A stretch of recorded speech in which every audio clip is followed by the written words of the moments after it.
மயிலாடுதுறை மாவட்டம் சீர்காழி வட்டம் கொள்ளிடம் ஊராட்சிகள் ஒன்றியத்திற்குட்பட்ட பகுதியில் தமிழ்நாடு அரசின் அரசு உதவி பெறும் பள்ளிகளுக்கான காலை உணவு வழங்கும் திட்டம் துவங்கி வைக்கப்பட்டது. துவக்க நிகழ்வில் சீர்காழி சட்டமன்ற உறுப்பினர் திரு பன்னீர்செல்வம், ஒன்றிய குழு தலைவர் திரு ஜெயப்பிரகாஷ், அரசு அலுவலர்கள் உள்ளிட்டவர்கள் கலந்து கொண்டனர். தமிழக முதலமைச்சருடைய காலை உணவு திட்டம் விரிவாக்கம் இன்றைய தினம் அரசு உதவி பெறும் தொடக்கப்பள்ளியில் துவக்கப்பட்டது.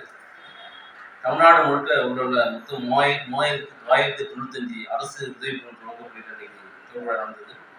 மொத்தம் 2,23,536 மாணவ மாணவியர் இதில் பங்கு கொண்டாங்க.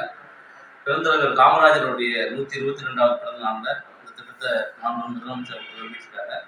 அதில் கொள்ளிடம் பிளாக்ல ஊராட்சி ஒன்றியத்தில் பார்த்தீங்கன்னா அரசு உதவி பெறும் துவக்கப்பள்ளியில் மொத்தம் 14, மொத்தம் பயன்படக்கூடிய ஸ்டூடெண்ட் வந்து 689.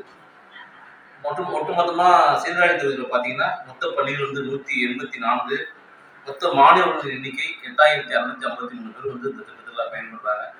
இது குறிப்பாக ஏழை குடும்ப விவசாயிகளுக்கு, காலையில் வேலைக்கு போகிறவங்களுக்கு, அதே மாதிரி பிள்ளைகளுக்கெல்லாம் பெரிய ஒரு வரப்பிரசாதமான திட்டமாக அமைஞ்சிருக்கு.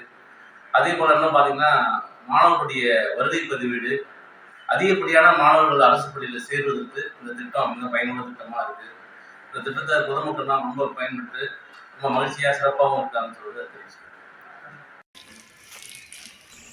அதோடு இன்று கொள்ளிடம் ஊராட்சிகள் ஒன்றியத்திற்குட்பட்ட பகுதிகளில் கலைஞர் வீடு வழங்கும் திட்டத்தின் கீழ் தேர்வு செய்யப்பட்டு வீடு கட்டும் பணியை துவங்கும் பயனாளிகளின் பூமி பூஜை நிகழ்விலும் கொள்ளிடம் ஒன்றிய குழு தலைவர் திரு ஜெயப்பிரகாஷ் கலந்து கொண்டார்.